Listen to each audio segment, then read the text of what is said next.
Daniel and Sarah Mitchell looked like the perfect American couple. They lived in a two-story suburban house with a white fence and a small backyard. Daniel worked as an insurance analyst, while Sarah worked at a marketing firm in downtown Denver. To neighbors, they seemed happy. They hosted barbecues. They walked their golden retriever every evening, but behind closed doors. Their marriage had begun to crack. In the weeks before Sarah's death, neighbors reported hearing late-night arguments, and one person knew exactly why. Sarah had been having an affair. Detective Laura Bennett was assigned to the case. When she checked Sarah's phone records, she discovered something suspicious. Dozen of late messages the man Chris Dalton. Chris was Sarah's co-worker. During questioning, Chris admitted the truth. Sarah had planned to leave Daniel. She told Chris she was going to ask for a divorce, but she never got the chance. The night she died, she and Daniel had a massive argument. Chris said Sarah sounded scared during their final call.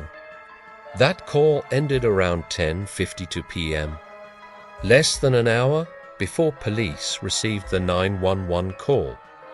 Police quickly began searching for Daniel Mitchell, but he had already disappeared.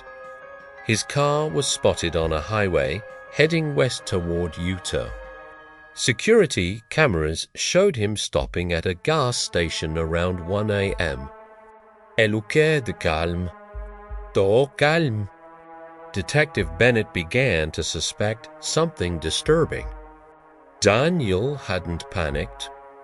He had planned this.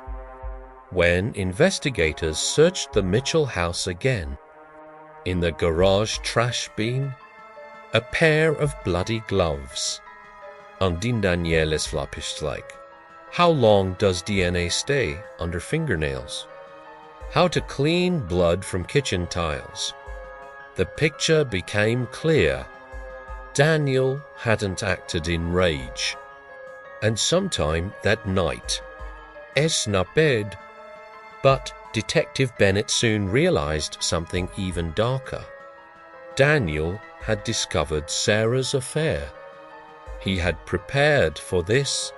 Weeks Daniel Bo. Cleaning chemicals, plastic tarps, a prepaid cell phone. Then investigators found the biggest clue. The 911 call. Audio analysis revealed something chilling. Daniel Wettet 74 died before Lise. And during the call, he sounded rehearsed. He told police a stranger broke into the house, but there was no forced entry. Daniel had staged the scene to look like a burglary. Tene fled, but he made one fatal mistake.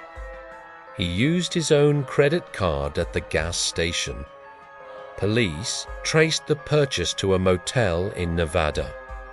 2 days later, police surrounded the small roadside motel. Inside room 12, Daniel Mitchell was sitting quietly on the bed. When officers entered, he didn't resist. He simply looked down and said, "She destroyed everything." During interrogation, Daniel finally confessed. The night Sarah told him about the affair, something inside him broke. He strangled her during the argument. Then he staged the scene and called 911.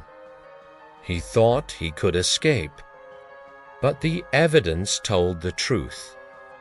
Daniel Mitchell was sentenced to life in prison. Today, the Mitchell house in Cedar Ridge still stands empty.